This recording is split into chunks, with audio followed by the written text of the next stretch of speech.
Hello everyone, how are you? I hope you're fine. Myself Vivek, and as you know, I have been teaching you how to speak English. Guys, I started the course before few days. Since then, I have uploaded many videos to make your basic strong.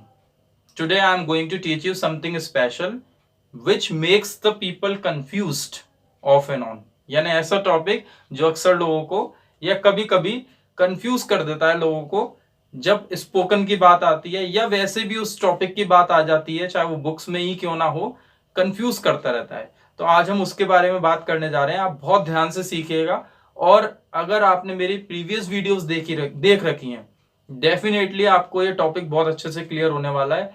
Previous videos नहीं देखी हैं तो इस video को देखने से पहले उसको देखिएगा, ठीक है?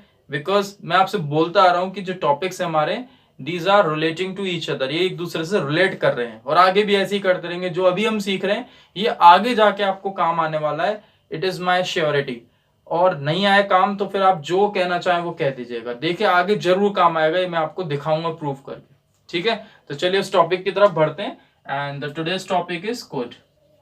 बहुत इंपॉर्टेंट है प्यारे बच्चों, इसको ध्यान से देखिएगा। इसके हम 3 यूजेस सीखेंगे, will learn 3 uses of it, ठीक है? एक तो ये यूज होता है कैपेसिटी के लिए, जैसे आपने कैन सीखा था।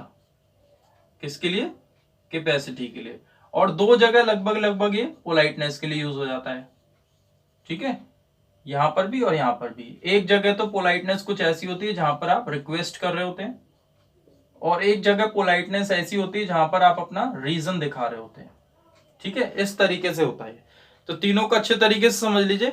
ये पहला ऐसा टॉपिक आपके सामने आ रहा है जिसको मैं प्रेजेंट में, पास्ट में, दोनों जगह यूज करने वाला हूं। वैसे अक्सर आपने अभी तक जो टॉपिक देखे हैं वो ऐसे ही देखे हैं जो एक ही जगह पर्टिकुलरली यूज हो रहे हैं, जैसे फ्यूचर, विल फ्यूचर में यूज हो रहा है, डिड पास्ट में हो रहा है, has a work is just finished, is am are काम चल रहा है वहां फिनिश हो रहा है, इस तरीके से हो रहे हैं। बट ये ऐसा टॉपिक है जो प्रेजेंट में भी है और पास्ट में भी है। और ऐसा है कि जब ये बनेगा इसका सेंटेंस तो आप कंफ्यूज हो जाएंगे कि ये कैसे पहचाने, लिखा हुआ है यहाँ पर कैसे पहचाने इट इज पास्ट और प्रेजेंट। तो वही आज मैं आपको क्लियर करने वाला हूँ, ध्यान से देखिए वीडियो को। देखिए सबसे पहले हम बात करते हैं कैपेसिटी की। तो प्यारे बच्चों, प्रेजेंट कैपेसिटी हो या फ्यूचर कैपेसिटी हो, ठीक है, क्षमता प्रेजेंट की हो या फ्यूचर की हो, दोनों के लिए हम क्या यूज करते हैं? कैन यूज करते हैं। जैसे मैं लिख सकता हूं, आई कैन राइट। मैं नहीं लिख सकता, आई कैन नॉट राइट। मैं नहीं लिख पाऊंगा तो भी हम यही बोलेंगे, आई कैन नॉट राइट, ठीक है? समझ में आ रहा है ना? और ऐसा क्यों है? क्योंकि ये काम मैं अभी नहीं कर रहा हूं, थोड़ी देर बाद करूंगा। जैसे मैं नहीं लिख सकता तो मैं लिख थोड़ी ना रहा हूं, थोड़ी देर बाद ही तो लिखूंगा, तो भी ये होगा आई कैन नॉट राइट। और मैं नहीं लिख पाऊंगा तो भी थोड़ी देर बाद ही ये इस काम को, मतलब मैं उस काम की कैपेसिटी के बारे में बात कर रहा हूँ, यानी अपनी क्षमता के बारे में बात कर रहा हूँ कि ये काम मैं कर पाऊंगा नहीं कर पाऊंगा। तो कुल मिला के कैन एक तरीके से फ्यूचर के लिए होता है, बट आप उसे प्रेजेंट फ्यूचर दोनों के लिए बोल सकते हैं, ठीक है? अगर हम बात करें past capacity, capacities of past, तो बच्चों यहां पर क्या आ जाएगा? कैन का पास्ट कुड होता है तो कुड आ जाएगा। बस आपको ध्यान रखना है कि प्रेजेंट में आप कैपेसिटीज की बात करते हैं तो कैन लगाइए, पास्ट में कुड बन जाता है। बस अब इसकी थोड़ी सी प्रैक्टिस कर लेते हैं। इसमें भी फर्स्ट फॉर्म ही आती है। जैसे मैं लिख सकता हूं आई कैन राइट, लेकिन 2 साल पहले नहीं लिख पाता था। ये 5 साल का बच्चा बोल रहा है, ठीक है? जब वो 3 साल का था तो नहीं लिख पाता था और अभी वो लिख लेता है, तो क्या बोलेगा? आई could not right before 2 years, ठीक है? मैं बाइक चला लेता हूं, आई कैन राइड बाइक, या ना अभी प्रेजेंट में चला लेता हूं, ठीक है? I can ride bike. Future में भी चला पाऊंगा, I can ride the bike. लेकिन मैं 3 साल पहले बाइक नहीं चला पाता था। अब 3 साल पहले क्या हो गया हमारा? It is past. तो पास्ट कैपेसिटी के लिए कोड लगाना है। देखिए, आई could not ride bike before 3 years, ठीक है? क्वेश्चन कर लेते हैं। क्या आप बचपन में क्रिकेट खेल लेते थे? क्या आपके अंदर क्षमता थी क्रिकेट खेलने की बचपन में? Could you play cricket in your childhood? हाँ, मैं खेल लेता था, I could play cricket in my childhood. क्या आप साइकिल चला लेते थे जब आप 6 साल के थे? Could you ride bicycle at the age of 6? हाँ, मैं साइकिल चला लेता था, I could ride bicycle at the age of 6, ठीक है? क्या आप कंप्यूटर चला लेते थे जब आप 10 साल के थे? Could you operate computer at the age of 10? मैं नहीं चला पाता था, I could not operate computer at the age of 10। Clear हो गया? ये ही शी के लिए करना है, आप प्रैक्टिस करते रहना। इसकी कुछ ज्यादा है नहीं, बस समझना ये पास्ट कैपेसिटी, प्रेजेंट तो कैन और पास्ट में चले जाए बात तो कुड हो जाता है। अब इसके दूसरे यूज पे आते हैं। तो जब हम रिक्वेस्ट करते हैं किसी से तो आपने अक्सर देखा है लोग ऐसे बोल देते हैं, कैन आई गो? क्या मैं जा सकता हूँ? ये थोड़ा बच्चों नहीं बोलिए तो ही सही है, क्योंकि इसमें पोलाइटनेस नहीं है, ये नॉर्मल सी बात होती है, इनफॉर्मल है, तो इसको नहीं बोलिए। ये थोड़ा अकड़ सी दिखाने वाली बात हो जाती है, क्या मैं जा सकता हूँ, ऐसे हो जाता है। कुछ लोग फिर ये यूज कर देते हैं मे आई गो,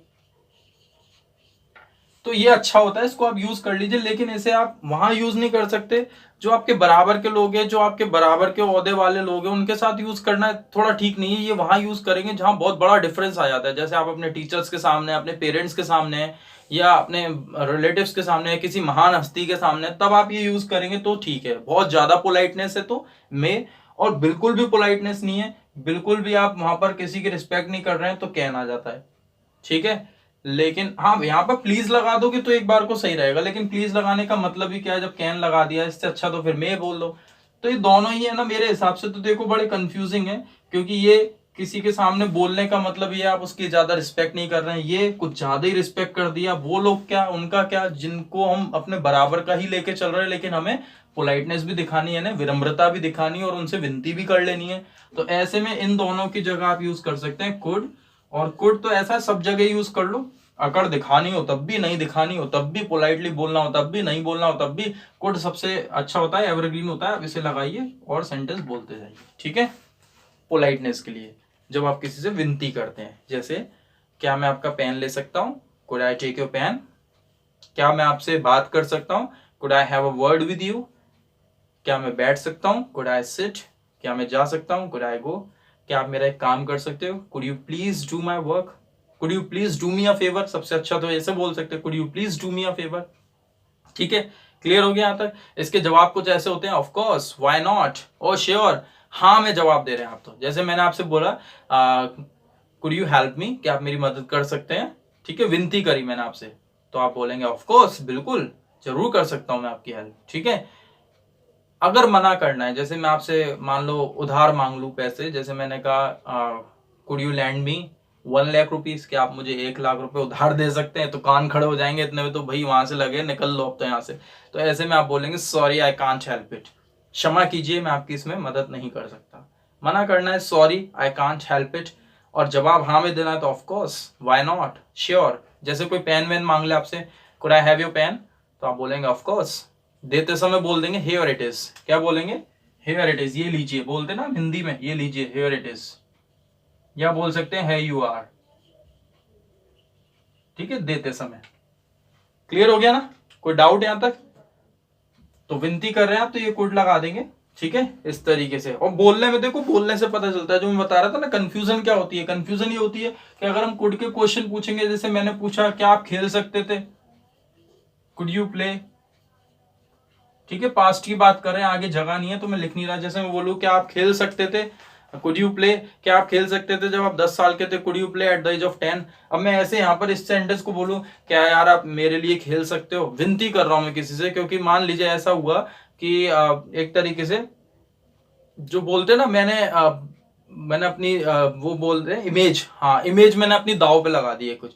मैंने किसी को शर्त वर्त लगा दी है कि देखो इस बार तो हम मैच जीतेंगे, हमारी टीम मैच जीतेगी, लेकिन हम हारने की कागार पर हैं, we are at the verge of losing, हम लूज करने वाले हैं। अब ऐसी कंडीशन में हमें आप दिखाई दिए, तो हमने कहा कि यार हमारी जो टीम है वो मैच हार रही है, क्या आप हमारे साथ खेल सकते हैं, हमारा मैच जिता सकते हैं। तो यहाँ विनती कर रहे हैं प्यारे बच्चों, विनती कर रहे हैं। विनती करते समय मैंने बोला है कैन मे कोड में से कुछ आता है, कैन और मे मैंने आपको बता दिए कैसे होते हैं।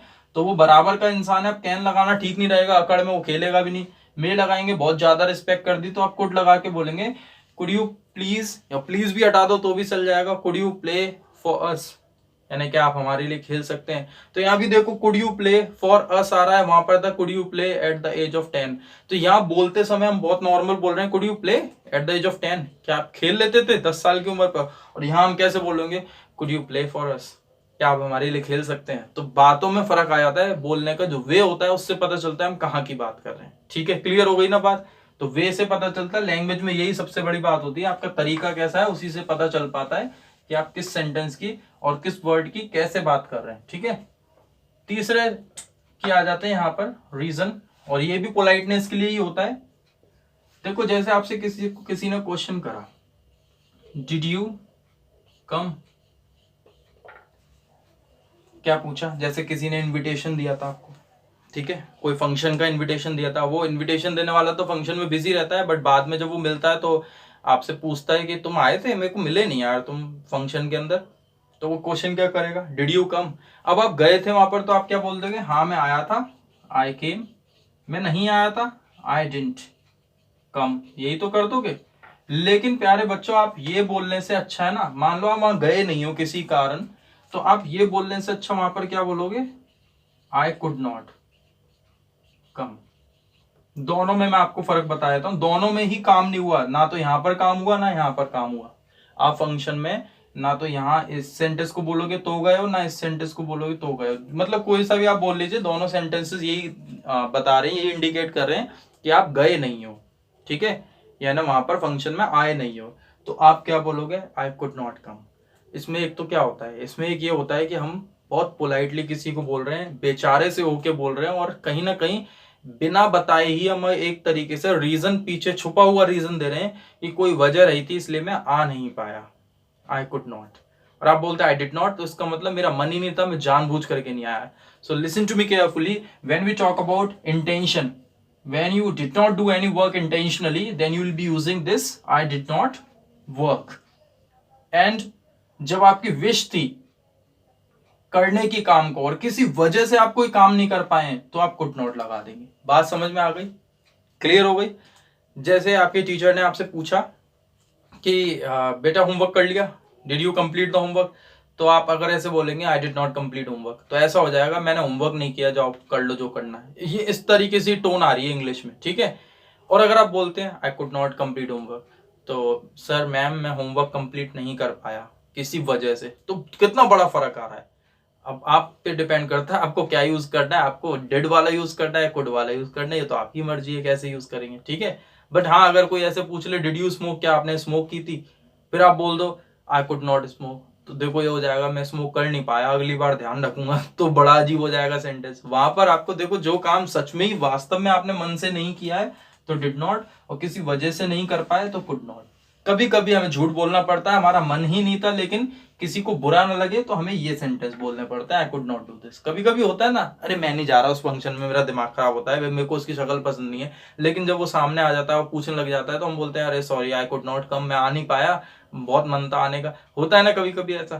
तो डिपेंड करता है आपको लैंग्वेज को कैसे लेके चलना है। कुड क्लियर हो गया, ठीक है। आगे और भी एक कुड बचा, कुड है, वो आपको आगे आने वाली क्लासेस में सिखा दूंगा, वो और अच्छे तरीके से क्लियर कर दूंगा थोड़ा सा उसमें, क्योंकि अभी कंफ्यूज हो जाओगे आप।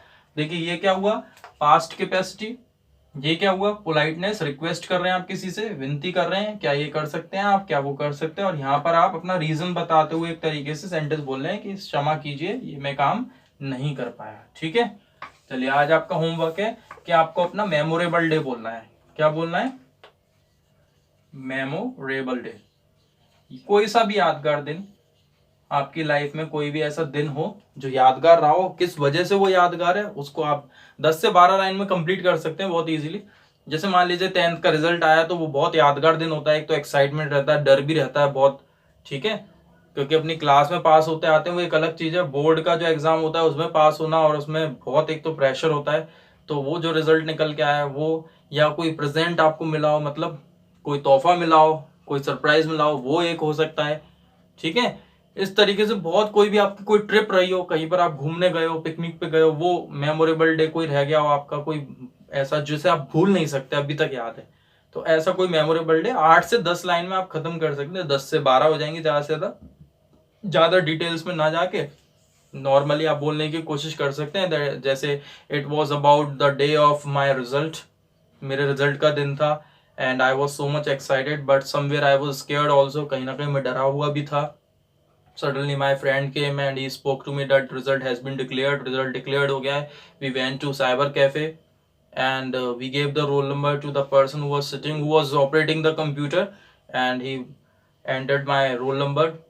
After entering, my result came on the screen. I closed my eyes, but my friend asked me to open the eyes, and as I saw my result I got happy because I got first division and I got 80 plus marks. So it was the memorable day for me because first time I got 80%. Before that I never got 80%. When I came to my home, my family members were also happy and they gave me different prize presents. So it was the memorable day for me. इस तरीके से, अब देखिए मैंने, आप ध्यान से सुने तो 10-12 लाइन ही बोली है, इससे ज्यादा नहीं बोली है। इस तरीके से आप यूज कर सकते हैं, ठीक है। कोशिश करिए बोलने की और इंग्लिश को बेहतर करते रहिए। चलिए मिलते हैं आपसे नेक्स्ट वीडियो में। Bye bye, take care, nice meeting you.